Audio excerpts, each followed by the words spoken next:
প্রকৃতই আমাদের আলোচনা বহুমাত্রিক হয়ে উঠেছে, কারণ আমরা যেটা ভেবেছিলাম যে বেকারত্বকে শুধু একটি অর্থনৈতিক প্রশ্ন হিসেবে না রেখে তার মানে মাল্টি ডাইমেনশনালি তাকে দেখা এবং বোঝা। তার কারণ হচ্ছে এতদিন আমরা যেটা করে এসেছি, আমরা রাম মন্দিরের বিরোধিতা করে এসেছি, আমরা অন্যান্য আরএসএস যে কাণ্ড কারখানাগুলো করে আসে বিভিন্ন জায়গায় দাঙ্গা বাজার, সেগুলোর বিরোধিতা করে এসেছি, উচিত, এবং সে লড়াইটাও মানে আমাদের করতে হবে। কিন্তু একই সাথে এটাও মাথায় রাখতে হবে আমাদের যে আমরা ওদের কোর্টে খেলতে যাচ্ছি। আমাদের কোর্টে যদি নিয়ে আসতে হয়, আমাদের কোর্ট হচ্ছে বেকারত্বের বিরুদ্ধে লড়াই এবং কর্মসংস্থানের পক্ষে লড়াই, অর্থাৎ নয়া উদারবাদের বিরুদ্ধে লড়াই, যদি মানে সেইভাবে দেখতে চাই। এখন আজকে এই আলোচনা করার সময় আমাদের বক্তারা বলেছেন বারবার এই ডেটার প্রসঙ্গ। আজকে আমরা বলছি যে ইনফরমেশন টেকনোলজির নাকি যুগ, এটা নাকি ডেটার যুগ, কিন্তু ডেটা আমাদের হাতে নেই। কারণ ডেটা হতে গেলে একটা সেন্সাস দরকার, সেন্সাস হলে কিছু কিছু এমপিআর আসবে, এসে আমাদের দরজায় করা মারবে, মেরে কিছু জনকে বলবে যে তোমাদেরকে বেনাগরিক করে দেবো, দিয়ে দেশ থেকে তাড়িয়ে। তো বেনাগরিক যাতে আমরা না করতে পারি, আমরা এনপিআর এর বিরোধিতা করছি। সরকার বলেছে সেন্সাস সে করবে না, সে নাকি এনপিআর করবে। ফলে এই বেকারত্বের প্রশ্নটাকে নিয়ে যদি আমরা লড়াই করতে এগোই, সেটা বহুমাত্রিক হবে। একদিকে আমরা দেখতে পাবো সেটা একটা এনপিআর বিরোধী লড়াইয়েরও মুখ হিসেবে দেখা দেবে। আমাদের পূর্বতন বক্তা কিছুক্ষণ আগে সাংস্কৃতিক আন্দোলনের কথা বলবেন। সাংস্কৃতিক আন্দোলনের ক্ষেত্রেও এই যে গুরুত্ব, যে আমাদের রাজ্যের যে মানে বেকার যুবক যুবতীদেরকে একটা অন্ধকার সংস্কৃতির মধ্যে ফেলে দেওয়া হয়েছে যাতে সে নিষ্কর্ম হয়ে থাকে, সেই লড়াইও আমাদের চালিয়ে যেতে হবে। সাংস্কৃতিক আন্দোলনের একটা অভিমুখ থাকবে আরএসএস যে গল্পটা আমাদের মাথায় ঠুকে ঠুকে ঢোকাতে চায় তার বিরোধিতা করা এবং প্রকৃত সত্যের পথে পৌঁছানো। আবার আরেকদিকে থাকবে এই লড়াইটাও করা যে এই যে নিষ্কর্মা করে রাখার যে সংস্কৃতি, তার থেকে এই যুব সমাজকে উঠিয়ে আনা। এবং আমাদের রাজ্যে পরিস্থিতি একটু অভূতপূর্ব এই কারণে, কারণ এখানে আমাদের এই 3 ফসলি জমির প্রতি এই বড় কর্পোরেটদের যে ভালোবাসা, এবং সেটা কৃষিভিত্তিক ভালোবাসা নয়, সেটা অন্যরকম ভালোবাসা, সেটা কারখানা ইত্যাদি তৈরি করার ভালোবাসা। তাও আবার কি সেটা পুঁজিনিবিড় কারখানা তৈরির ভালোবাসা, শ্রমনিবিড় কারখানা তৈরির ভালোবাসা নয়। অর্থাৎ এমন কারখানা তৈরি হবে এই 3 ফসলি জমিকে জমির মানে পট পরিবর্তন করে, যেখানে অ্যাসেম্বলি হবে আর কি বিভিন্ন পার্টসের, এবং পার্টস অ্যাসেম্বলি করে আমরা একটা নতুন প্রোডাক্ট তৈরি করবো। যেমন আমরা অটোমোবাইল ইন্ডাস্ট্রির ক্ষেত্রে সেটা দেখতে পাই। এই যে হাহাকার, যে ওই ইন্ডাস্ট্রিটা হলে প্রচুর লোক চাকরি পেত, সেটা কতজন পেত সেটা প্রশ্ন। এবং যদি বলা হয় যে না অনুসারী শিল্প হবে আশপাশে, তাহলে তো সেই চপ শিল্পে পৌঁছালাম দিনের শেষে গিয়ে। তাহলে কোনটা আমাদের বিষয়, সেই প্রসঙ্গে আমি এবার ডেকে নিচ্ছি আমাদের শেষ বক্তা সাথী শঙ্করদাকে। শঙ্করদা আমাদের এই আজকের পুরো আলোচনার ক্ষেত্রে আমরা শেষে রেখেছি এই কারণে, শঙ্করদা তার নিজের বক্তব্য তো রাখবেই, শঙ্করদা শেষে খুব সুন্দরভাবে সারবত্তা বা সারমর্মটা তুলে ধরতে পারে। ফলে সেই অনুরোধটা শঙ্করদার কাছে। নিজের দায়িত্ব আমাদের চাকরি দিবি, এটা চলবে না, এটা তোমাকেই করতে হবে। প্রথমত আমি আজকে আলোচনার যারা সংগঠক তাদেরকে খুবই আন্তরিকভাবে ফর্মাল ধন্যবাদ জানাচ্ছি, অভিনন্দন জানাচ্ছি। কারণ আজকে একটা অন্ততপক্ষে দিশা নিয়ে একটা কথাবার্তা বলার তারা ভেবেছেন যে একটা দিশা নিয়ে কথাবার্তা বলা দরকার। এমনিতে তো আমাদের সামগ্রিকভাবে আমাদের যারা আমরা বামপন্থী কর্মী ওগুলোকে বলে গেছে বিভিন্ন পরিপ্রেক্ষিতেই, বামপন্থী কর্মীরা প্রকৃতপক্ষে কিন্তু দিশা। আমরা মানে সকাল থেকে বেরিয়ে খান 2-3 মিছিল করে নিজে একদম মানে চুপু হয়ে বাড়ি যখন ফিরি আর কি, তখন খুব মানে স্যাটিসফাইড বোধ করি যে আজকে দিনটা প্রোডাক্টিভ কাজ, কোনো দিশা নেই। ওই যে ছুটে বেড়ানোর একটা মানে ওর মধ্যে একটা স্যাটিসফ্যাকশন আছে। অধিকাংশ ক্ষেত্রেই আমার আজকের উপলব্ধি হচ্ছে যে এই ছুটে বেড়ানোটা দিশাই, এই ছুটে বেড়ানোটা কোনো মিনিংলেস, এটা কিছু তৈরি করে। আর যদিও বা কিছু তৈরি করে সেটা অন্যরা পায়, তার ফল অন্যরা পায়। আমরা বামপন্থী কর্মীরা গত 50 বছরের অভিজ্ঞতা থেকে বলা যায়, সেটা হচ্ছে যে খুব কিছু তৈরি করতে হবে। তার একটা বড় কারণ হচ্ছে দিশার সমস্যা।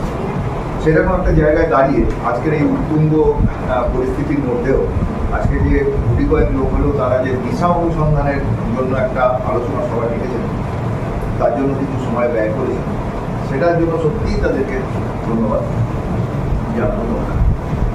দিশার প্রশ্নটা আরো গুরুত্বপূর্ণ এই কারণ হচ্ছে যে ধারণার উপর দাঁড়িয়ে একসময় আমরা রাজনীতি করেছি, বেকার সমস্যা নিয়ে কথা বলেছি, আজকে কিন্তু সেই ধারণাগুলো ভেঙে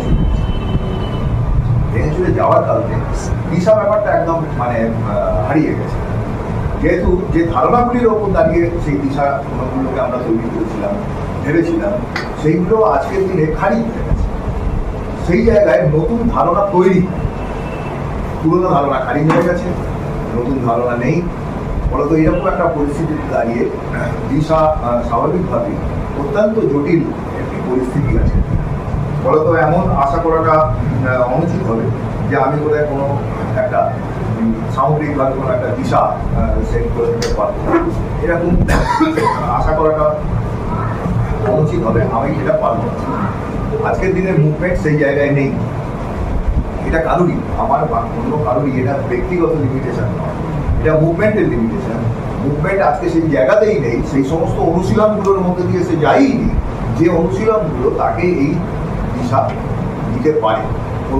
কিছুই তো মাথা থেকে আসে না, কত অনুশীলনের মধ্যে থেকে আসে, অভিজ্ঞতা লব্ধ পথ থেকে আসে, সেইগুলোর মধ্যে দিয়ে কিন্তু আমরা হাঁটি। ফলে আজকে খুব জটিল, অত্যন্ত জটিল। আজকে এই বিষয়টা যত ইজি লাগছে, কাউকে বললে ব্যাপারটা যতটা মনে হয়, বিষয়টা গভীরে ঢুকতে গেলেই দেখা যাবে যেটা, সেটা হচ্ছে অত্যন্ত অত্যন্ত জটিল একটি প্রশ্নের সামনে কিন্তু আজকে আমরা সকলেই দাঁড়িয়ে আছি। দুভাবে বিষয়টাকে অ্যাড্রেস করা যায়, বা দুটো পার্ট আছে। একটা হচ্ছে দীর্ঘমেয়াদী বিষয়, বেকারির বা বেকার সমস্যাকে সমাধান করার দীর্ঘমেয়াদী যে অ্যাসপেক্ট, সেটা একটা বিষয় আছে। আর একটা হচ্ছে যে কিছু স্বল্পমেয়াদী দাবি দাওয়া নিয়ে আন্দোলনের প্রশ্ন আছে, সেগুলোও খুবই গুরুত্বপূর্ণ। আর এই দুয়ের মধ্যে লিঙ্ক আছে, এই দুয়ের মধ্যে সংযোগ আছে, এই দুয়ের মধ্যে কোনো চিনের বলার নেই, বরং একটা থেকেই অন্যটা আসে। আমার দীর্ঘমেয়াদী আন্ডারস্ট্যান্ডিং থেকেই আমার স্বল্পমেয়াদী দাবিগুলো আসে। ফলত আমি প্রথমে দীর্ঘমেয়াদী বিষয়টা নিয়ে দু এক কথা বলে নিতে চাই, তারপরে স্বল্পমেয়াদী বিষয়সমূহ নিয়ে দু এক কথা বলবো। দেখুন, যে দিশা প্রশ্নটা হারিয়ে গেছে বলছিলাম, বা আগে আমরা যেভাবে ভেবেছি সেইভাবে নেই এখন। ধরুন, আমি যখন ছাত্র রাজনীতি করছি, 84 সালের কথা বলছি, এটা নয়া উদারবাদের আগেকার সময়, নয়া উদারবাদের ব্যাপারটা বলবেন অনেকটাই বলেছে, রঞ্জিতও বলেছে। আমি ওদের সাথে মূলত সহমত পোষণ করেই বলবো। একটা দুটো ব্যাপারে হয়তো একটু ডিবেটও করবো, সেটা বলবো। কিন্তু মূলত এই নয়া উদারনীতিবাদের পূর্বেকার যে সময় 80-র দশক, ধরে দিন 80-র দশকের আমরা খুব কনফিডেন্টলি আমরা বেকার সমস্যার সমাধান নিয়ে একটা কথা, সেটা কলেজের ক্লাস ক্যাম্পেনেই হোক বা বাইরেকার কোনো মিটিংয়েই হোক, আমরা বা আত্মীয়দের মধ্যেই হোক, বন্ধু বান্ধবের মধ্যে হোক, আমরা খুব কনফিডেন্টলি একটা কথা আমরা বলতে পারতাম। সেটা হচ্ছে যে আসলে বেকার সমস্যার সমাধান হচ্ছে না, তার কারণ হচ্ছে যে মানুষের হাতে ক্রয় ক্ষমতা নেই। মানুষের হাতে ক্রয় ক্ষমতা নেই। ক্রয় ক্ষমতা আসতে কী হবে? চাহিদা তৈরি। চাহিদা তৈরি হলে কী হবে? শিল্প তৈরি। শিল্প তৈরি হলে কী হবে? বেকার সমস্যার সমাধান হয়ে যাবে।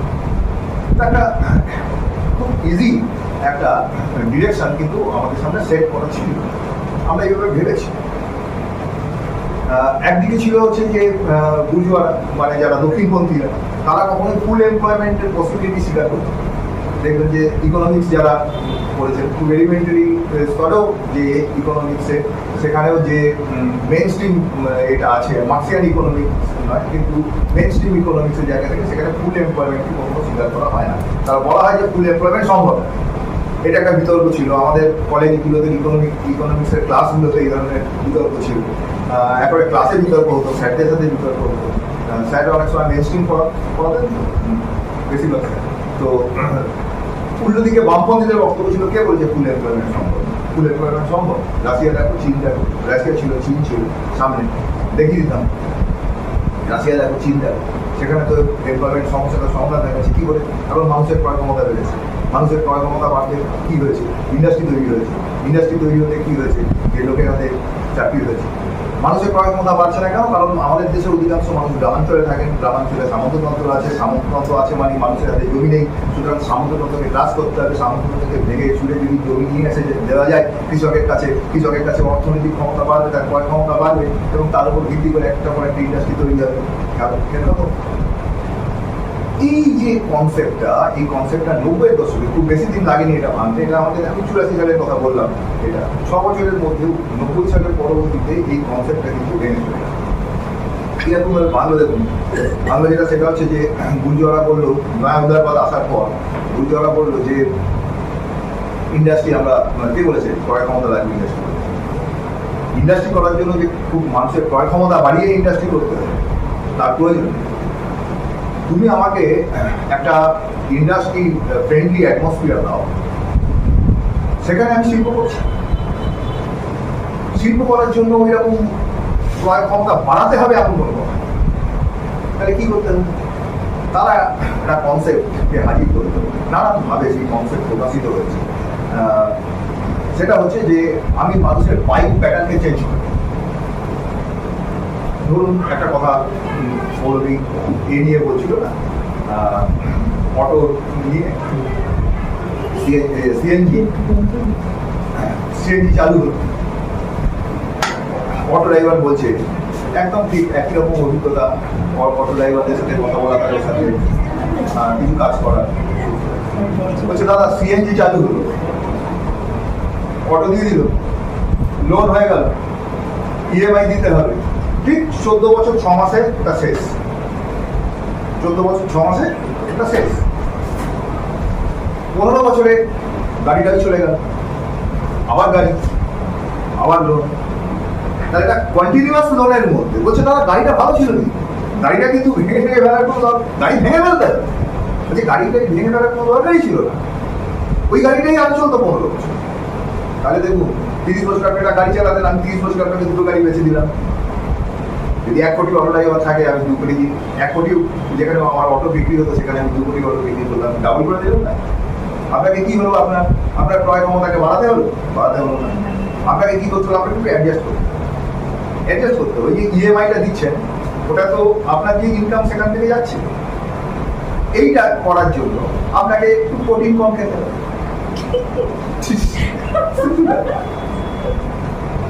একই ঘটনা, শুধু এই ক্ষেত্রে না, অন্য সমস্ত ক্ষেত্রে। আজকে বলছে যে দরকার নেই ক্রয় ক্ষমতা বাড়ানো। তুমি 15,000 টাকা মাইনে, তোমার বাইক আছে? নেই, আমি তোমায় দিয়ে দেবো বাইক। 15,000 টাকা থেকে 15,500 টাকা মাইনে করার কোনো দরকারই নেই। 15,000 টাকার মধ্যে বাইক দিয়ে দেবো। তোমাকে আমি লোন দিয়ে দিচ্ছি, তোমাকে আমি 1 লাখ টাকা একটা বাইক আমি বেশি দিলাম ইএমআই দিয়ে। ঠিক আছে, তুমি 15,000 টাকা তোমার তো ইনকাম করছো, খরচা করছো। এবারে সেখান থেকে তোমার মনে করো 1,000 টাকা তোমার ইএমআই আর লোন সুদ সঙ্গে মাসে মাসে তুমি কোম্পানিকে দিচ্ছ। কোম্পানির লাভ হচ্ছে, সে সুদ পাচ্ছে। গাড়ি কোম্পানির লাভ হচ্ছে, সে গাড়ি বেচতে পারছে। আর তোমার কি হচ্ছে? তোমার এই 1,000 টাকাটা তুমি তোমার যে বাইক প্যাটার্নটা ছিল সেখানে একটু অ্যাডজাস্ট করো। থিয়েটার দেখা বন্ধ করে দাও। এমনিতে থিয়েটার দেখার সময় কমে দিয়েছি। কি বলছে? Work alcoholic. সিনেমা তো বন্ধ হয়ে, হ্যাঁ সিনেমা কাজ, থিয়েটার। আমি সিনেমাতে এখন ছোট হতে, কিন্তু আগেকার তো সেই এটা নেই, সেই সিনেমা হল নেই। সেই সিনেমাতে যে সিনেমা দেখার যে একটা মজা, সেটা তো নেই। কিন্তু আমি বলছি আমি থিয়েটারও দেখতে যাচ্ছি না। গত কয়েক বছরে যে কোনো একজন প্রফেসরকে জিজ্ঞেস করুন কটা থিয়েটার সে দেখেছে, দেখবেন গত তার মনেই পড়বে না সে শেষ থিয়েটারটা কবে দেখেছে। অথচ আমাদের ছোটবেলায় কি ছিল? আমাদের ছোটবেলায় আমি যদি আমার ছোটবেলাটা অন্তত পক্ষে দেখি, সেটা হচ্ছে যে এই নয়া উদারপদের আগেকার সময় আমার বাবার লাইফ যদি আমরা দেখি, তাহলে দেখবো আমার বাবার একটা বড় খরচা ছিল হচ্ছে ভালো ভালো খাওয়াতে, ভালো ভালো সিনেমা দেখাতে, ভালো ভালো বই পড়াতে। এই যে কোয়ালিটি অফ লাইফ, এটার সঙ্গে তুমি একটু অ্যাডজাস্ট করো, থিয়েটার দেখা ভুলে যাও। আর তারপরে যেটা আছে সেটা হচ্ছে বললাম একটু প্রোটিন কম হয়। মডার্ন লাইফ 50 গ্রাম ওই থাকে না একটা হিসেব আছে 0.8 gram into body weight protein লাগে একটা মানুষ তো 50 গ্রাম প্রোটিন আপনার দরকার পার ডে খাচ্ছিলেন 50 গ্রাম প্রোটিন লোন ছিল না এখন আপনি 30 গ্রাম প্রোটিন খাচ্ছেন বাইরে থেকে দেখে মনে যাচ্ছে নাকি গাড়িটা থামিয়ে যে গাড়ি চালাচ্ছে লোন নিয়ে গাড়ি থেকে থামিয়ে এই যে মিডল ক্লাস তাকে যদি হিরির করে টেনে নামানো যায় আর যদি তার প্রোটিনটা চেক করা দেখা যায় তার প্রোটিন তার ঘাটতি আছে তার ভিটামিন ডি ঘাটতি আছে তার সব ঘাটতি আছে সে কামড়া হাতে স্টিয়ারিং চালিয়ে ভাবছে তার কোয়ালিটি অফ লাইফ কি দারুণ বেড়ে গেছে আকাশে উঠছি ও ডবল করে দিল কিন্তু লোন দিয়ে ও কিন্তু ওর প্রোডাক্ট সেল প্রোডাক্ট সেল বিক্রি আপনি গাড়ির বিক্রি দেখুন আপনি যদি গাড়ি দেখেন আজকে 3 মিনিট একটা গাড়ি তৈরি হয়। ওদের টার্গেট আমেরিকাতে তো আরো ফাস্ট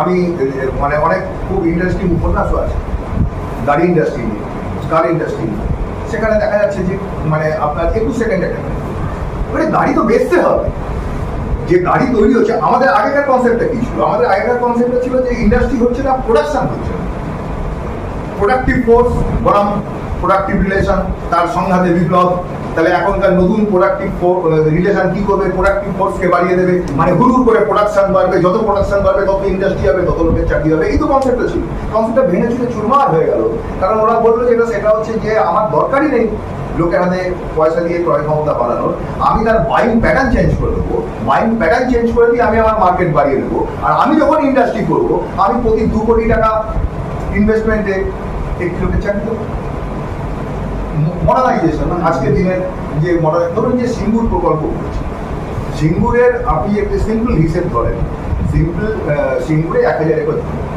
1000 একর জমির যে ল্যান্ড হোল্ডার ছিল সেটা 10,000 মানে 1000 একর জমি 10,000 লোকের ল্যান্ড হোল্ডিং এ ছিল তার মালিকানায় ছিল তাহলে 10,000 লোকের একটা ইকোনমি ওই জমিটার উপর থেকে আসছিল ওই জমিটা থেকে কৃষিকার্যের মধ্য দিয়ে 10,000 লোক তার জীবন জীবিকা চালাচ্ছিল এটা তো গেল হচ্ছে ল্যান্ড হোল্ডিং এর কোর্স এবারে মনে করুন তার সঙ্গে তার অনুসারী শিল্প আছে ওই যেটা ওরা বলে অনুসারী এর অনুসারী শিল্প আছে কারণ যে ফসলটা তৈরি হচ্ছে সেই ফসলটা এক জায়গা থেকে একটা জায়গায় নিয়ে যাওয়ার ঠেলাওয়ালা রিক্সাওয়ালা সব মিলিয়ে আরো 10,000 লোক ছিল তার অনুসারী শিল্প তো 20,000 লোক নির্ভর করেছিল ওই 1000 একর জমির ওপর আমি ওটা তার কাছ থেকে কেড়ে নিয়ে শিল্পায়ন এই কি বলছি আমি কর্মসংস্থান বেকারিত্ব মোচন করছি 20,000 লোককে কিন্তু আমি বেকার করে ওই জমিটা আমি দিচ্ছি হচ্ছে টাটাকে টাটা ওখানে ব্যবসা করবে মানে গাড়ি কারখানা করবে কত টাকা প্রজেক্ট ছিল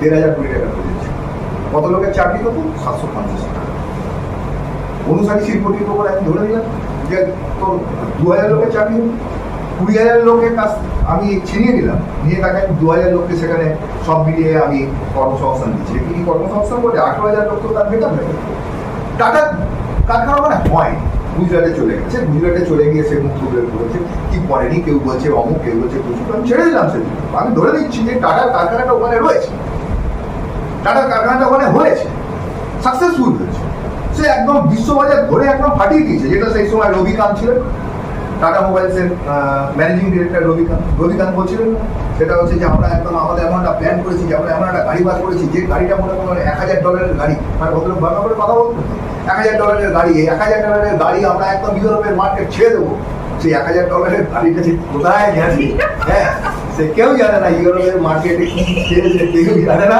এখন যেটা হচ্ছে যে ধরে নিলাম আমি এইগুলো তার স্বপ্ন হ্যাঁ আমরা খেয়ে গেছি আমরা খেয়ে গেছি মানে কি আমি বামপন্থীদের কথায় আসছি ওই যে বলছিলেন বামপন্থীদের ন্যারেটিভ বামপন্থীদের ন্যারেটিভ তো হয় মানে ওই জন্য বলছিলাম যে একটু ছোটো ছোটো কম করে যদি অন্তত একটু দিশা নিয়ে কথা হয় তাহলে অন্ততকে কিছুটা সুবিধা ও এইগুলো এবারে আপনার কি হলো আমি ধরে দিচ্ছি যে কারখানাটা সাকসেসফুলি চলছে কি হবেটা কি আপনি বলুন 750টা লোক আর 2,000 লোকের চাকরি হবে 20,000 লোককে উচ্ছেদ করে দিয়ে মানে 10% লোক 90% লোককে আমি বেকার করে দিলাম অ্যাকচুয়ালি কি করলাম অ্যাকচুয়ালি আমি কর্মসংস্থান মানে খুবই তাহলে এইটা হচ্ছে তার প্রোডাকশন সাইড মানে আমি বলছি কর্মসংস্থানের সাইড প্রোডাকশনের সাইডে কি এবারও ধার করে গাড়ি তৈরি করছে এবার উল্টোটা ভাবুন ইউরোপের মার্কেট ছেড়ে দিন দেশীয় মার্কেট গাড়িতে ভর্তি হয়ে গেল আপনাদের কি অভিজ্ঞতা আমি জানি না আমার পার্সোনাল অভিজ্ঞতা আমি বলছি এই রাস্তা দিয়ে চলা এখন মুশকিল এত গাড়ি রাস্তায় চলা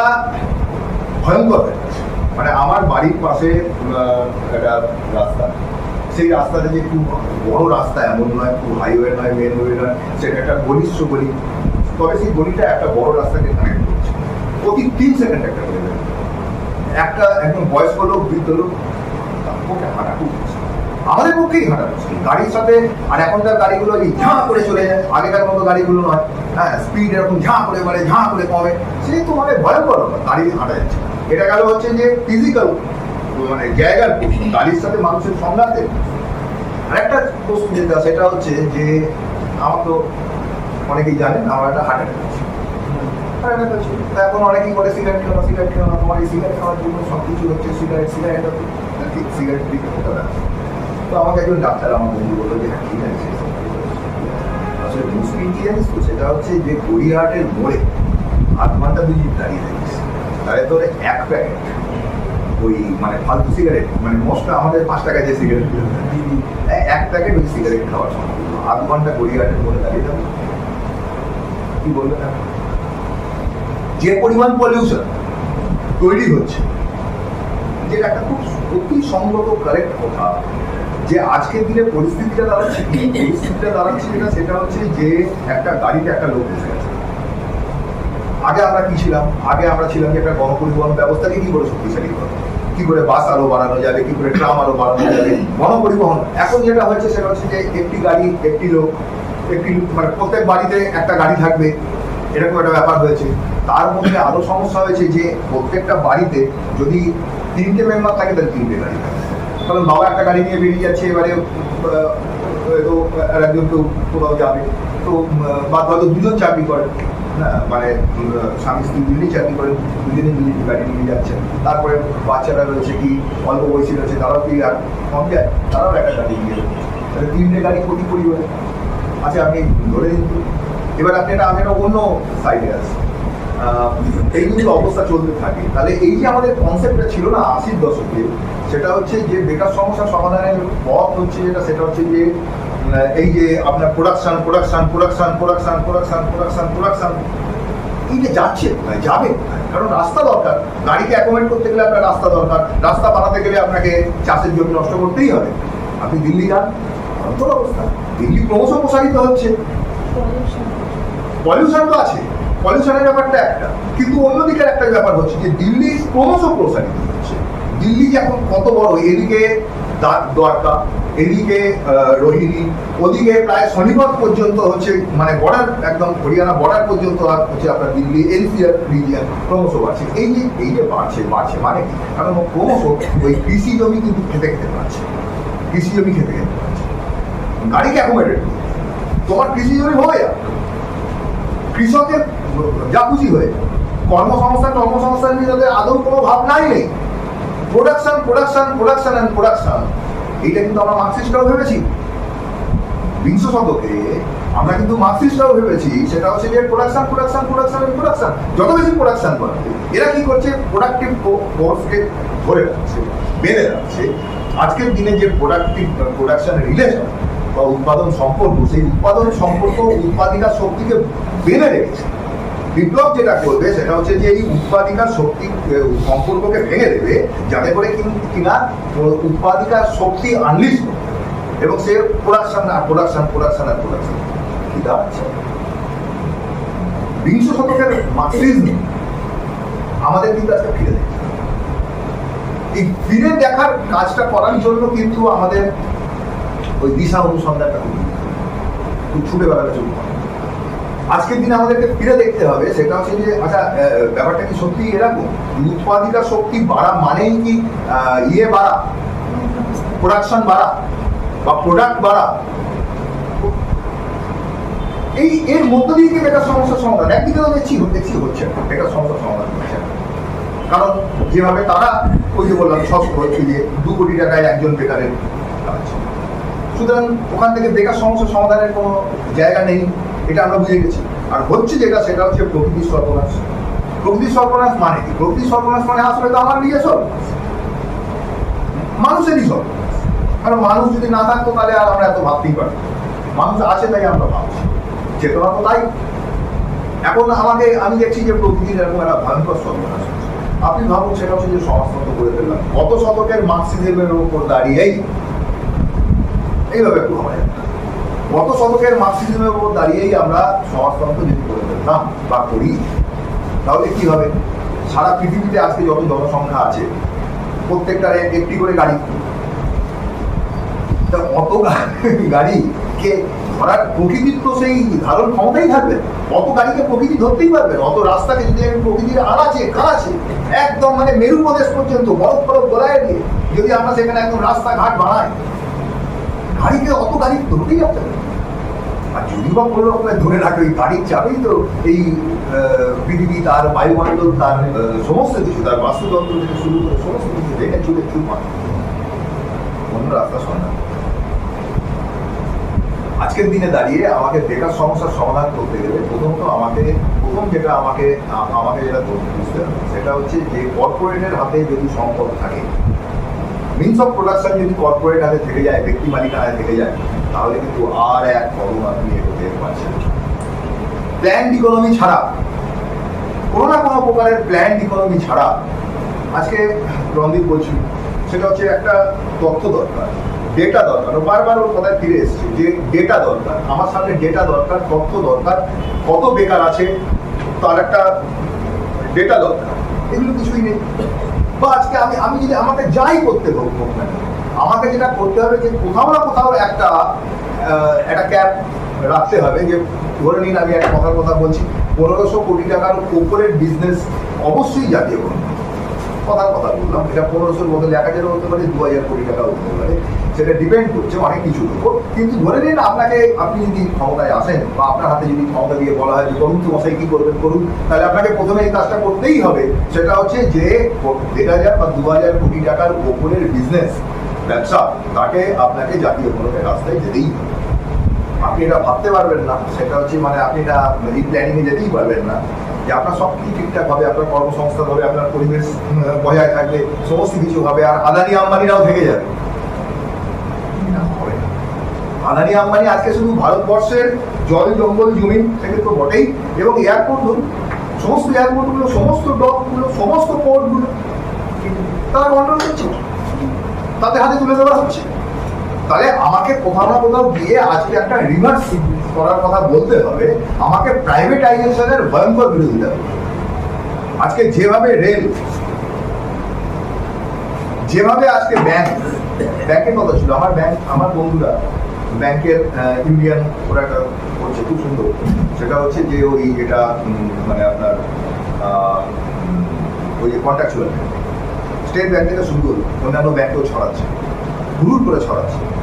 আগে তো আমরা যখন জুট ইউনিয়ন, অনেকেই জানেন আমি জুট ইউনিয়নের সাথে যুক্ত ছিলাম এক সময়, লম্বা সময় জুট ইউনিয়ন করার। ওই সময় যেমন ধরুন একটা দাবি ছিল 80-20 হচ্ছে যে মানে 20%-এর বেশি কিন্তু কন্ট্রাকচুয়াল যেতে পারবে না। আজকে এমনকি ব্যাংকেও 50-50 জায়গায় চলে এসেছে। গ্রুপ ডি আর গ্রুপ সি, তাদের সংখ্যাটা তো কম না। গ্রুপ ডি আর গ্রুপ সি কে যদি কন্ট্রাকচুয়াল হাতে দিয়ে দেওয়া হয়, তাহলে আপনার কি আছে? 50-50 আছে। কিছু ব্যাংকে 90-10, কোনো ব্যাংকে সত্যি 90-10। আসলে তারা গোটা ব্যাপারটাকে 90-10-এ নিয়ে যেতে চাইছে, আর হয়তো 95-5-এ নিয়ে, কি আমি জানি না আর কোথায় ওদের কথা। আমাদের তীব্র বিরোধিতা প্রত্যেকটি স্থায়ী, এখান থেকেই আবার দেখুন আমার আন্ডারস্ট্যান্ডিং থেকেই, লং টার্ম আন্ডারস্ট্যান্ডিং থেকেই আমরা আবার শর্ট টার্ম দাবিতে চলে আসবো। সেটা হচ্ছে যে প্রত্যেকটা যে পিএসইউ থেকে শুরু করে সমস্ত সংগঠিত শিল্পে আমাকে কিন্তু কন্ট্রাকচুয়াল লেভেলের বিরোধিতা করতে হবে, তার পার্মানেন্ট করণের জন্য আমাকে লড়াই করে দিতে হবে। এটা এক। দুই হচ্ছে এখান থেকে একদম এগিয়ে আমাকে এটা বলতে হবে, সেটা হচ্ছে বৃহৎ শিল্পকে জাতীয়করণ। বৃহৎ শিল্পকে জাতীয়করণ না করলে আপনি কিছুতেই এই সমস্যা থেকে সমাধান করতে পারবেন না। মানে গাড়ি আমার কি আছে সেটা তো গাড়ি আমাকে দেখে বলতে হবে। আমি এটা তো হতে পারে না যে আমার প্রোডাকশন অনুযায়ী আমি বিক্রি করবো। আমার কি দরকার আছে সেই অনুযায়ী প্রোডাকশন করবো। মানব জাতি তাই করেছে, তাই না? আমার কি দরকার আছে সেটা আগে বুঝেছে, সেইটা প্রোডাকশন করেছে। তো এখন হচ্ছে গিয়ে সে প্রোডাকশন করবে, সেইটাকে সে বসাবে, মানে দাঁড়াচ্ছে চাহিদা তৈরি করা, কারেক্ট চাহিদা তৈরি করে। যে মার্কস বুন্ডিজেতে অনেকটা আগেই বলে গেছিলেন, সেটা হচ্ছে যে ক্যাপিটালিজম শুধু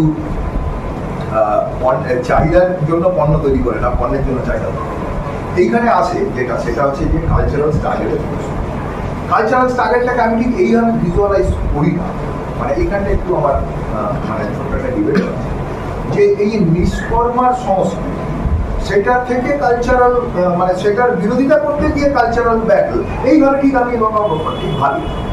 কারণ ধরুন আমি আমার এক বন্ধুকে খুব সমর্থন করি, হ্যাঁ, তাকে একটা কর্পোরেট কাজ করেন, সে একটা ইন্টারভিউতে গেছিলেন। সেই ইন্টারভিউতে গিয়ে তাকে জিজ্ঞাসা করা হয়েছে যে what is your dream job. মানে যে প্রশ্ন করছে সে তো স্মার্ট লোক, কর্পোরেটে যেমন হয় স্মার্ট লোক, সে ভাবছে সে একটা কি দারুণ একটা স্মার্ট প্রশ্ন করেছে। সে প্রশ্ন করেছে যে what is your dream job. তো আমার বন্ধুটি তার থেকেও স্মার্ট, সে জবাব দিয়েছে my dream job is no job at all. Doing no job at all, নিষ্কর্মা থাকাটা আমি থাকবো। নিষ্কর্মা এই যে কনসেপ্টটা, এই কনসেপ্টটা আসলে দাঁড়িয়ে রয়েছে যেটা, সেটা হচ্ছে যে ওই labour theory of value. Marks যখন ক্যাপিটালিজম নিয়ে চর্চা করছেন, ক্যাপিটালিজম নিয়ে ভাবছেন, সেটা নিয়ে একটা বই লিখেছেন, সারা জীবন সেটা নিয়ে ভেবেছেন, তখন তিনি দেখাচ্ছেন যেটা, সেটা হচ্ছে যে আসলে তুমি তোমার মজুরি হিসেবে কি পাচ্ছ। তুমি তোমার মজুরি হিসেবে পাচ্ছ যে শ্রমটা তুমি দিচ্ছ, সেই শ্রম, যে শ্রমশক্তিটা তুমি দিচ্ছ, সেই শ্রমশক্তির মধ্যে নিহিত যে শ্রম, সেই শ্রমের দামটা আমি তোমাকে দিচ্ছি, তাই তো? তারপর আমি তোমাকে দিচ্ছি, পরের দিন যাতে তুমি আসতে পারো আবার সেইটুকু এনশিওর করার জন্য আমি, সেটাই হচ্ছে তোমার মজুরি। ক্যাপিটালিজম এটাই মজুরি। এখন এইখান থেকে দাঁড়িয়ে অনেকগুলো আজকের দিনে অনেক ডাইমেনশন আছে। প্রথম কথা, এর মধ্য দিয়ে দেখুন আমার কোয়ালিটি লাইফ কিন্তু ঝাড় হয়ে গেছে। ওই যে বললাম যে প্রতি মুহূর্তে যেটা হচ্ছে সেটা হচ্ছে যে আমার যখন ওই যে বলা হলো যে তুমি একটু প্রোটিন কম খাও, যখন তুমি বলা হলো তুমি একটু থিয়েটার কম খাও, আমি করছি না, সেটা হচ্ছে কোয়ালিটি অফ লাইফকে কিন্তু করে দিচ্ছি, কোয়ালিটি অফ লাইফকে কিন্তু নষ্ট করে দিচ্ছি। আচ্ছা, আমি তোমার পয়সা দেবো, কিন্তু তোমাকে 14 ঘন্টা কাজ করতে হবে। আমি একসময় এমন কাজ করতাম, 14 ঘন্টা আমাদের বলা হতো যে 14 আওয়ার্স অন বাইক। আমার ব্যক্তিগত অভিজ্ঞতা থেকে, অন্যদের থিওরিটিক্যালি তো কিছু বোঝার চেষ্টাই করি, কিন্তু আমার ব্যক্তিগত অভিজ্ঞতা থেকে কি ছিল জীবন। আপনি টাকা রোজগার করছেন, নিষ্কর্মা নন, কিন্তু আপনি কর্মা ওয়ার্কার, আপনি 14 ঘন্টা বাইক করছেন। আমি তখন কিন্তু অন্যদেরকে বলতাম নিষ্কর্মা। কিন্তু এর মধ্যে দিয়ে যখনই আমি আপনার অবসরটাকে কমাতে যাচ্ছি, আপনাদের কিছু ভাবনার চিন্তা করার সময় নেই না। মানুষ হওয়ার পথে কিন্তু একটা প্রতিবন্ধকতা আমি তৈরি হয়েছি। তো এখানে ধরুন এই যে মানুষ হিসেবে যে গড়ে তোলা, আমরা তো অমানুষ হয়ে যাচ্ছি। আমরা তো আমি মনে করি এখন সেই সমস্ত দিনগুলোর কথা, যখন আমরা ওই যে 14 আওয়ার্স অন বাইক, আমরা খুব কর্মী, আমরা নিষ্কর্মা নই, কিন্তু আমরা অমানুষ। আজকে যে যত লোককে আপনি দেখছেন যা কর্মালোক ঘুরে বেড়াচ্ছে, খুব যদি ভেতর থেকে মেশেন, বিশেষ করে পুরুষ মেশান, মেয়েদের অন্য কতগুলো সুবিধে আছে যেটা আমাদের মানে পুরুষদের নেই। হিস্টোরিক্যালি পুরুষরা হচ্ছে কিন্তু শাসক শ্রেণীর অংশ। হিস্টোরিক্যালি ওই এঙ্গেলসের একটা বই আছে যে পরিবার ব্যক্তিগত মালিকানা ও রাষ্ট্রের উৎপত্তি, সেইখানে এঙ্গেলসের একটা কথা আছে যে যবে থেকে নারীতান্ত্রিক সমাজ বা মাতৃতান্ত্রিক সমাজকে উৎখাত করে দেওয়া হলো, সেটা ছিল হচ্ছে যে মেয়েদের হিস্টোরিক্যাল ডিফিট। এই হিস্টোরিক্যাল ডিফিট যেদিন থেকে হলো, সেদিন থেকেই তো পুরুষরা শাসকের পর্যায়ে চলে গেল। ঠিক আছে, এই পুরুষরা যখন শাসকের পর্যায়ে চলে গেল, তখন সে সব ক্ষেত্রে, এঙ্গেলসের ওখানে খুব সুন্দরভাবে কথা আছে যে পরিবারের ক্ষেত্রে সেই হচ্ছে মালিক, মানে পরিবারকে খুব ছোট একক, সেই কারণে তো পরিবারকে পুঁজিবাদের খুব ছোট একক বলে বলা হয়েছে। হিস্টোরিক্যালি আমরা যেহেতু শাসক শ্রেণীর অংশ, হিস্টোরিক্যালি আমরা একটা মেল ডমিনেটেড সোসাইটির মধ্যে একজন মেল, ফলত এমনিতেই আমাদের খুব প্রচুর মানুষ হওয়ার পথে প্রচুর সংগ্রাম করতে হয়। মানে যে সংগ্রামটা অপেক্ষাকৃত কম করতে হয় মেয়েদের, সেটা ছেড়ে রেখে মানুষ হওয়ার পথে অনেক বেশি সংগ্রাম করতে হয়। আর যদি তার উপর যদি আপনাকে যদি ওই 14 ঘন্টা কাজ করতে হয়, প্রকৃতপক্ষে কি করে আপনি একটা এই যে বিচার চাই কি হবে, কি সমাজ আপনি বানাচ্ছেন? নিষ্কর্মার উল্টো দিকে যেটা আছে, বরঞ্চ কিছু নিষ্কর্মার লোকজন অন্তত পক্ষে আমি দেখেছি, সেটা হচ্ছে যে সেই অন্তত তার মধ্যে কিছু মনুষ্য প্রবৃত্তি রয়েছে, বেটার কোয়ালিটি আছে। আমার তো অধিকার আছে মনুষ্য। আচ্ছা ধরুন আমি আপনাকে কথা বলি যে এই মুহূর্তে আমাদের দেশের যে জিডিপি আছে, আমার গ্রস পার ক্যাপিটা জিডিপি কত? 1,80,000 টাকা পার ক্যাপিটা। মানে হচ্ছে সিম্পল, মানে হচ্ছে যে আমাদের দেশের মোট জাতীয় আয় সেটাকে যদি আমি ডিস্ট্রিবিউট করে দিই, সে তুমি কাজ করছো কি করছো না, তা আমি যদি এই সমস্ত নিরপেক্ষভাবে আপনি ধরে নিন যে আমি ডিস্ট্রিবিউট করলাম 100%, একদম সমান সমান ডিস্ট্রিবিউট করলাম, তাহলে আপনি আপনার কি দাঁড়াচ্ছে 1,80,000 টাকা মাসে 15 বছরে। হ্যাঁ, বছরে 1,80,000, মাসে 15,000 সামথিং এরকম।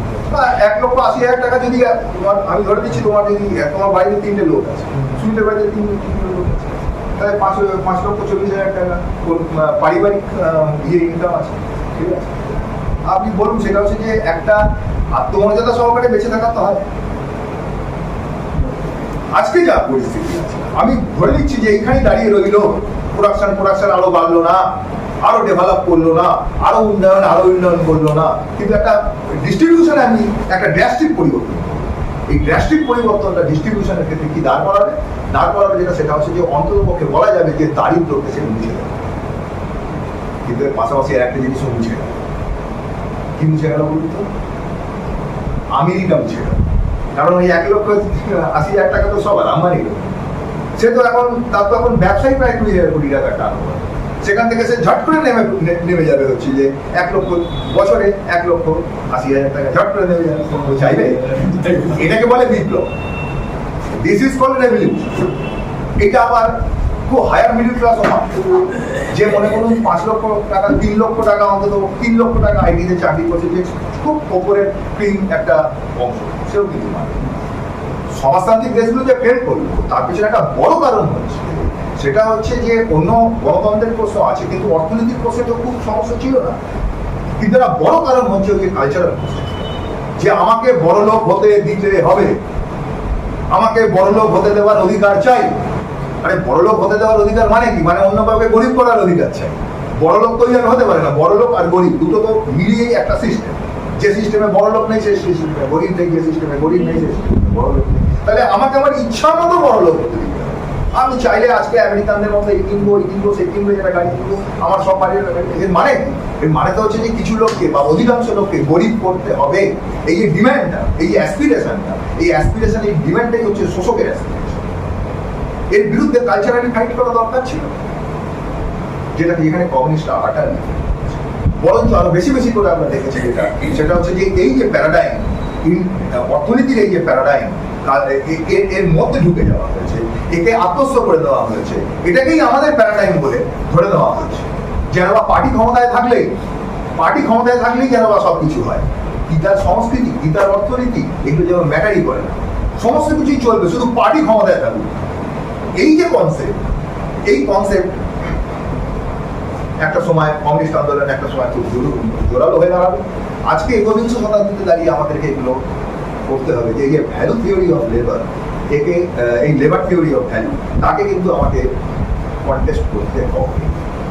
আমি বলছি না, সেটা হচ্ছে যে এখানে একটা খুব গুরুত্বপূর্ণ কথা এসছে, সেটা হচ্ছে যে ওই যে ইউনিভার্সাল বেসিক ইনকামটা কিন্তু সম্পূর্ণ আলাদা।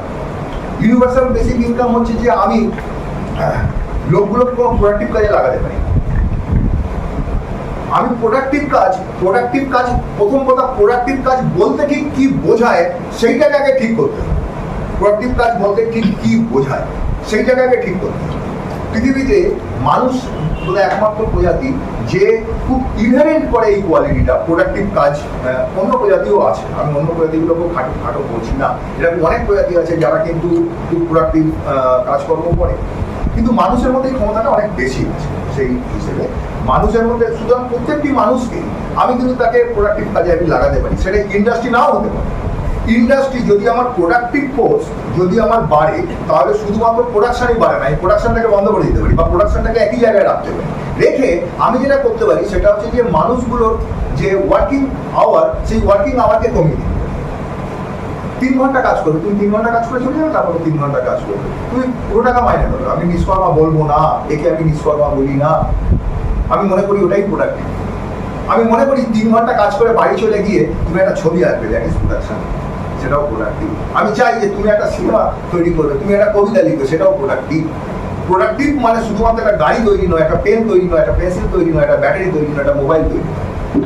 প্রোডাক্টিভ মানে হচ্ছে যে গোটা পৃথিবীর যে মানুষ, মানব প্রজাতি, তাকে আমি কি করে ডেভেলপ করবো সেই সংক্রান্ত ভাবনা চিন্তা, যে ফিলোসফার যে দেওয়ালের দিকে তাকিয়ে হয়তো 10 ঘন্টাই বসে আছে, সে প্রোডাক্টিভ। সুতরাং প্রোডাক্টিভ কাজ বলতে ঠিক আমি কি বুঝি সেটাকে ওই যে ক্যাপিটাল যেভাবে দেখে, যেটাকে আমি বলছি সেটা হচ্ছে যে ওই যে লেবার থিওরি অফ ভ্যালু, ওইটা বাদ দিতে হবে। ওই লেবার থিওরি অফ ভ্যালুর বাইরে আসতে হবে। মানব জাতি এই প্রোডাক্টিভ কাজ করতে অভ্যস্ত, যুগে যুগে করে এসছে। সুতরাং এই কাজগুলোকে আমি মানুষের এইটাকে আমি এনশিওর করবো। ক্যাপিটালিজম কি? ক্যাপিটালিজম কোনোই প্রোডাক্টিভ কাজে লাগাতে পারে না। মানুষকে শিক্ষা দিতে পারে না, মানুষকে দীক্ষা দিতে পারে না, মানুষকে একটা কোয়ালিটি অফ লাইফ দিতে পারে না। সে কি করে কবিতা আঁকবে, সে কি কবিতা লিখবে, সে কি করে ছবি আঁকবে?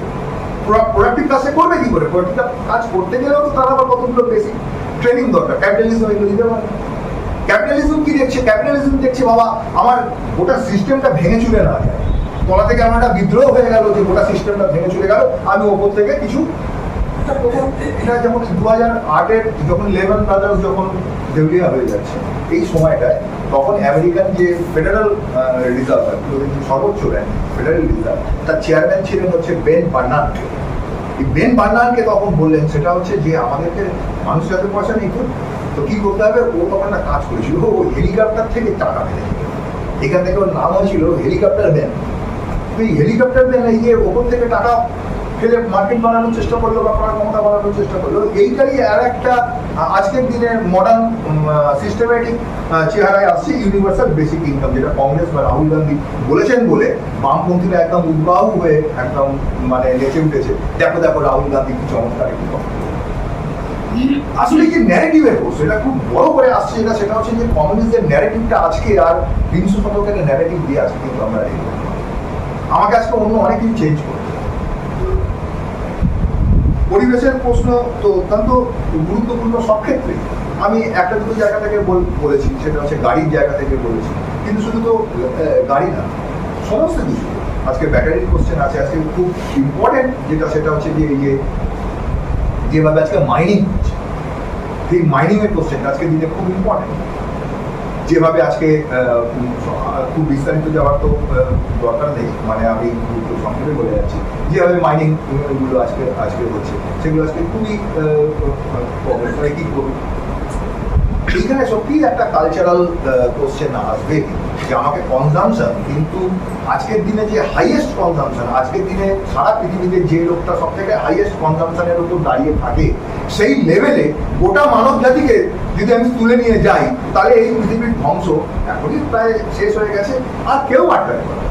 সুতরাং আমাকে কিন্তু কনজামশনকে রেশনাল করতে হবে। আজকের দিনে কি ইরেশনাল?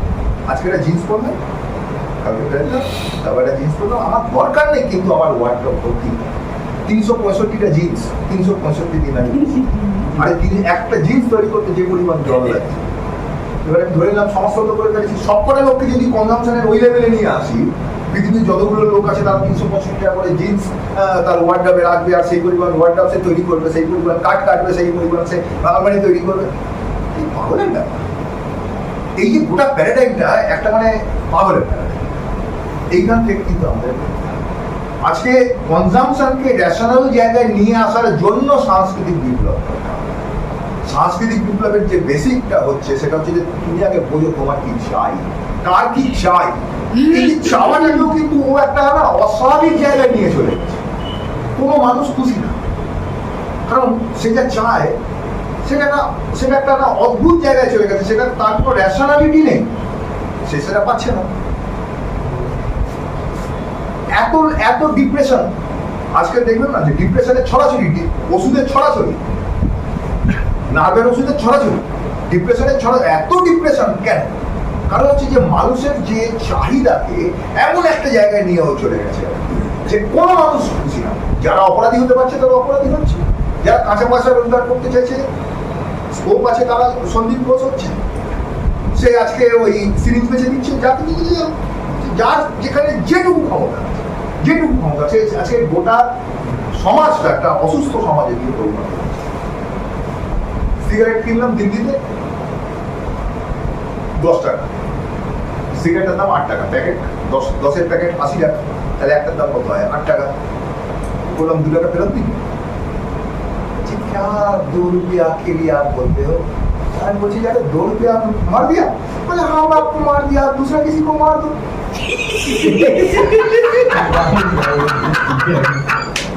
हम आपको मार दिए इसीलिए आप क्यों आप दूसरा किसी को मार दो। মানে গোটা সমাজটাকে দেখুন ও কোথায় নিয়ে চলে যাচ্ছে, কনসেপ্টটা দেখুন, ফিলোসফিটা দেখুন। এর বিরুদ্ধে দাঁড়াতে গেলে তাহলে কালচারাল স্ট্রাগল ছাড়া করতে হবে, কালচারাল রেভলিউশন ছাড়া আপনি করতে হবে। এইখানে কালচারাল রেভলিউশনটা খুব মাটি ফলত এইরকম বহু জায়গা আছে যেখানে আজকে খুব স্বার্থ মানে এভাবে আর কি খুব গুরুত্বপূর্ণভাবে অনেকগুলো বিষয় এসছে, সবগুলো বিষয় নিয়ে বলতে পারবো না, মানে বলার ইয়ে নেই, কিন্তু যাই হোক খুব গুরুত্বপূর্ণ, খুবই গুরুত্বপূর্ণ আলোচনার মধ্যে আজকে আমরা গেছি। আমি চাইবো সেটা হচ্ছে যে ভবিষ্যতেও এটা চাইবো সেটা হচ্ছে যে এই আলোচনাগুলো আরো যতটা মানে করা যায় বিভিন্ন কাজের ভাগে আলোচনাগুলোকে কন্টিনিউ করলে আরো অনেক কংক্রিট জায়গায় আমরা যেতে পারবো। স্বল্পমেয়াদী বিষয়সমূহের ক্ষেত্রে অনেক জায়গা আছে। জুটে আমি দীর্ঘদিন কাজ করেছি, আমি জানি জুটকে কিভাবে শেষ করা যায়, অথচ জুট প্রকৃতি বান্ধব একটি প্রোডাক্ট। জুট শ্রমিকদের যে কি অবস্থা, আমি একটা ছোট্ট একটা জিনিস বলে দিচ্ছি, সেটা হচ্ছে যে আগে একজন শ্রমিক একটা মেশিনে কাজ করতেন। চাইনিজ, তুমি জানো চাইনিজ মেশিনগুলো আসার পর এখন 4টে মেশিন লাগিয়ে দিয়েছে। মহিলা শ্রমিক নিয়োগ করছে, মহিলা শ্রমিক নিয়োগ করছে, নাইট ডিউটিতে আছে, সে তো করছে। এবারে যেটা সেটা হচ্ছে যে 4টে মেশিনে যদি তাকে কাজ করতে পারো, হ্যাঁ কন্টিনিউয়াস 4টে, এই একটা মেশিনে এই একটা মেশিন, সে 4 দিকে এরকম ঘুরে ঘুরে কাজ করছে, পাওয়া যায়। পিএফ মেরে দিচ্ছে, গ্র্যাচুইটি মেরে দিচ্ছে, ঠিক আছে, পয়সা বাড়াচ্ছে না, 4টে মেশিনে কাজ করাচ্ছে। এটা তো শ্রমিকদের অবস্থা। আপনি কৃষকদের অবস্থা দেখুন, সেটা হচ্ছে যে কৃষকরা কোনো ধরনের কোনো আপনার ইয়ে পাচ্ছে না, মানে ইনসেন্টিভ। মানে একটা জুট করা অত সহজ হবে না, জুট করতে গেলে তার জল লাগবে, জল তো আপনি মেরে দিচ্ছেন। যত বেশি সকল ডেভেলপমেন্ট তত বেশি জলাশয়গুলোকে বুঝিয়ে দিয়ে তার ওপর আপনি জলাশয় নেই, পাট পচাবেন কোথায়?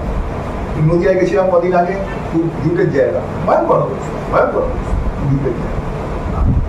তো সব মিলিয়ে মানে বলার অনেক জায়গা আছে, অনেকগুলো জায়গা ধরে আমাদের কাজ করার আছে। জুট একটা অত্যন্ত খুব গুরুত্বপূর্ণ বিষয়।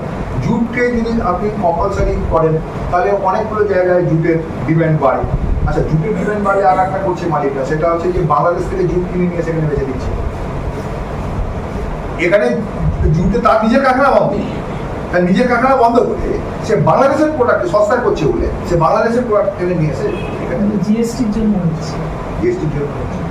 এখন সমস্যা হচ্ছে যে এই বিভিন্ন প্রকারের বিষয় আছে। সুতরাং আজকে যদি আমি আমার এই যে ট্র্যাডিশনাল কিছুটা আমাকে ট্র্যাডিশনে ফিরতে হবে বলে আমার ধারণা আছে, সেটা হচ্ছে যে এই ট্র্যাডিশনাল জায়গাগুলোতে আমাকে ধরতে হবে।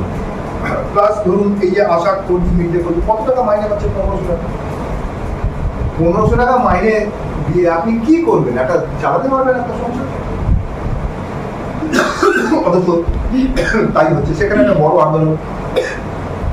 আন্দোলন এরা করছে, এই যে আম্মা তারা একটা আন্দোলন করার চেষ্টা করছে, গুরুত্বপূর্ণ আন্দোলন বলে আমার মনে হয়। মিড ডে মিলে মাসে 1000 টাকা পাবেন, ম্যাক্সিমাম 1000 টাকা। হ্যাঁ 1000 টাকা। আমি বলছি যে কিছু কিছু জায়গায় একটু গ্রামে আরো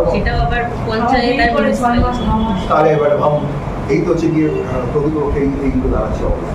ফলত এইগুলো নিয়ে আমাদের অনেক লড়াই করা আছে, অনেক কিছু দাবি প্রেম করে আমাদের এই নিয়ে লড়াই করা আছে, বা যারা লড়াই করছে তাদেরকে সাপোর্ট দেওয়ার আছে।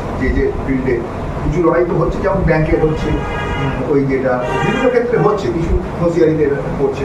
তো যেখানে যারা লড়াই করছে সেইগুলোকে আমাদের শক্তিশালী করার দরকার। যে দাবিগুলো উঠছে না সেই দাবিগুলো ফ্রেম করে আমাকে তোলার দরকার আছে।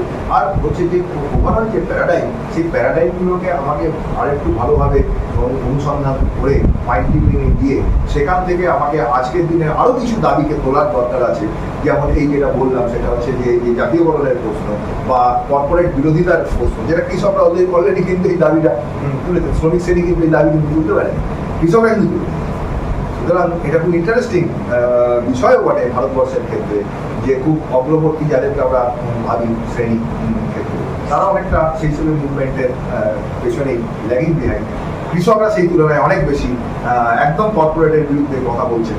আমাদেরও আজকে এই জায়গাটাকে একটু ইয়ে করতে হবে, এবং বামপন্থীরা যে এই যে ভাবছেন না যে কর্পোরেটকে দিয়ে আমি এখনো পর্যন্ত সিপিএম তো মোটামুটি ভাবে আমি যে দেখি যে মোটামুটি ওই ধাঁচাতেই একটা কন্টিনিউ করছে। আবার যারা সিপিএম এর বাইরেও কার যে মাম আছে তাদের ক্ষেত্রেও আবার কিন্তু খুব ধারণাগুলো যে খুব স্পষ্ট আছে এটা নয়, বিরোধিতা হচ্ছে ঠিক, কিন্তু আমার মনে হয় আরো একটু স্পষ্ট করা দরকার। আমাদের প্যারাডাইমটাকে যতটা আমরা শক্তিশালী করবো, আমাদের একটা ভিন্ন অর্থনীতির মডেলকে যতটা আমরা গড়ে তুলতে পারবো অন্ততপক্ষে ভাবনা চিন্তার লেভেলে, তবে তো সেটা নিয়ে আমরা ক্যাম্পেনে যেতে পারবো বা সেই অনুযায়ী আমরা আজকের দাবি দাওয়াগুলোকে বন্ধ করতে পারবো। এই বলেই মোটামুটি আমি শেষ করছি আমাদের সকলকে।